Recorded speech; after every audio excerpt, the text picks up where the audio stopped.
Ask George is brought to you in association with International Cricket Tours. ICT specialise in overseas cricket holidays with a personal touch. So whether you're looking at Sri Lanka, the Ashes or New Zealand, don't look beyond International Cricket Tours. Hello and welcome to the first episode of Ask George of the England versus India series, live from Headingley. I am of course joined by our chief correspondent, George DeBell. After a damaging first day for England, should we say? Yeah. Well, it leads us nicely onto Ron Martin's first question. Was England's decision to bowl first as bad as Nasser Hussain's call at Brisbane in 2002? Do you know what? The scores are almost identical. I've written about this in my piece, today, which I think is published already. So that day in Brisbane, Australia finished something like 364 for 2, and England are 359 for 3? India, rather. So I can see why you would say that. I don't know whether it was the wrong decision. I thought they bowled so poorly that no one can know, because they didn't put the ball in the right place often enough to find out. That's the honest answer. And there were extenuating reasons. Both captains would have bowled first, okay? And the stats here suggest that bowling first is the way to go. The side that's batting first has lost the most recent 6 tests. The fourth innings average score is higher than the first innings average score. This, however it may look, it may get easier to battle, okay? England bowled poorly. That's the key thing. So I'm not going to have too many. I'm personally not that critical of the decision. I thought it was more about the execution of the decision. Fair? Fair. And I think that we'll get on to probably Tim Southee and the pitch and stuff like that. And he was put up for media after this. Tough gig, yeah. And he talked a lot about the batters maybe taking a bit of positivity. Just having been at the World Test Championship final, it's interesting that Ashwell Prince talked about this, that while Australia were piling on that 10th wicket partnership, kept telling the batters, look at the pitch you're going to go on. So if England can show some mental that's clarity. true, and that was right in that circumstance. But the difference here is that England bowl quite a lot of pies, and I suspect that Bumrah won't. That's all. I don't think any of England's bowlers looked well, apart from Ben Stokes bowled well, Sherwood bowled pretty well. But the 3 main seamers, I should say, who all went well in excess of 4 and over, none of them looked as if they were fully fit and in rhythm. They didn't look as if they were ready for the start of the series. So the difference is that during that partnership, South Africa were bowling pretty well, and tail-end batters were dealing with it. Here, there was quite a lot. There were quite a lot of 4 balls. And Tim Southee, as you've probably seen, is an England bowling consultant of late. He can't come into the press conference really and slack off his new charges, can he? So he said things like, good pitch, they ran in hard, good effort. I mean, what could he say? They've had a bit of a shocker, and I'm not sure the decision was wrong. I think it would be a bit easier to blame that. There are some reasons to suggest it might have been. It was hot today. It was 29, okay, I think, 29 degrees. We were talking about this earlier. Will there be a single day in the Ashes, in the day test anyway, when it's as cool as 29 degrees? Test cricket's played in hot conditions nearly all the time. So I'm not sure that that's a reason to particularly decide whether to bat the bowl and try and avoid it. It's going to be that temperature tomorrow as well. Execution, not decision making, I think. And as bad as England were, there should be credit for India as well. So JD Not Vance, thank goodness, says, is Rishabh Pant the most notorious middle order batter in world cricket right now? I don't know what word notorious means there, but he's a lot of fun. I mean, I thought actually, look, so if you were doing a highlights package, you would lead with that incredible shot that he played to get off the mark, actually against Ben Stokes. Second ball, whips down the wicket, smashes it over Stokes' head. Fantastic stuff. And there were 2 or 3 other moments like that. Actually, it's 50 to 90 odd balls. And the really impressive thing was that he battled. They made sure they took advantage. Basically, India were ruthless today. And yeah, he was a lot of fun, but the batting we saw, the best batting of the day was Shubman Gill. I thought he was beautiful in everything he did. He played and missed at one stage and made it look elegant. I thought that was the key thing, and I thought he played, I think he actually reached his 50 and something like 53 balls, something like that, quite almost audible. But it didn't feel like he was hurrying at all. It felt like he was just putting away the poor ball.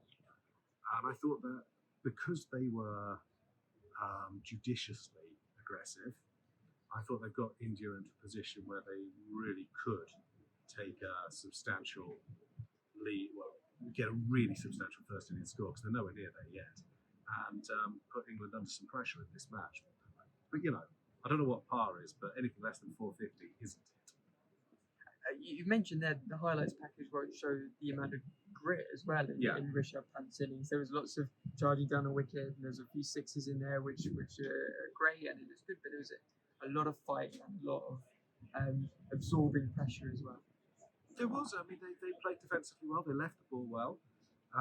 Rahul left the ball well in the first hour or so. Jaswal obviously deserves a lot of praise. I mean, he had a wee bit of fortune, but he played some beautiful strokes.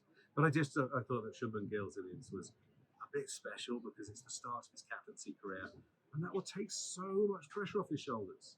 It's a statement innings that, and it sets him up, it sets his team up so well for the game and the series. I think we might look back on that when we look back at his career, in like 15 years or whatever, 12 years, and think of this as one of those really important days for him. And I thought, it wasn't just good, it wasn't just smart, it was beautiful. You've mentioned the inescapable undertone of this series, which is the Ashes, and Aaron Wood asked, if we're looking at these tests with one eye on the Ashes, why is Woke still getting games? Surely it's time to bed in a younger player who can vary the England attack more. Well, it's a reasonable point. I'm a massive Wokes fan, have been for a long time, and I can see why they like him. But I think you do raise a point. You look at the ruthlessness of the decisions made last year. They decided to end Anderson's career. Probably ended Folkes and Bairstow's too, all in one go. But they didn't end Wokes. I can see why, though, because who the hell else are they going to pick? He was very good through a lot of last summer. He actually did all right when he played in the winter. I don't know that they are flush with that many options that they can turn their back at a cricketer who balances the side as well as Chris Wokes. Now, there's no way that after they left Australia almost 4 years ago, that plan A was to have him in the side. But, if other bowlers keep getting injured, it's a real problem they have. I do think you raise a point, and he didn't look anywhere near his best today. At the pace he now bowls, he is going to have to be immaculate in his line of lengths, and he just wasn't. And that will allow people to ask the questions that you just asked evermore. England's bowling's not in a great place, is it? And on that, the Occidental Tory stars, does this England lineup look capable of taking 20 wickets? Well, it wasn't a day that encouraged that belief, was it? But I think in certain conditions, they would find it easier. And they weren't at their best today. They can bowl better than this. They can nearly all bowl quite a lot better than this. Some of the things that would worry me are, you've got Cast taking the new ball. He doesn't do that. It's a specialist role, surely. We're talking Test cricket. And he has, I think he's only taken 2 wickets with the new ball for Durham in Championship cricket. I think it was Andy Zaltzman's stat. So, you're asking him to fulfill a role he doesn't do normally. That's tough. I'm not sure that the rest of England's attack are fully fit and in rhythm. Now, I'm not sure whether they're playing enough, to be honest with you. I'm not sure that.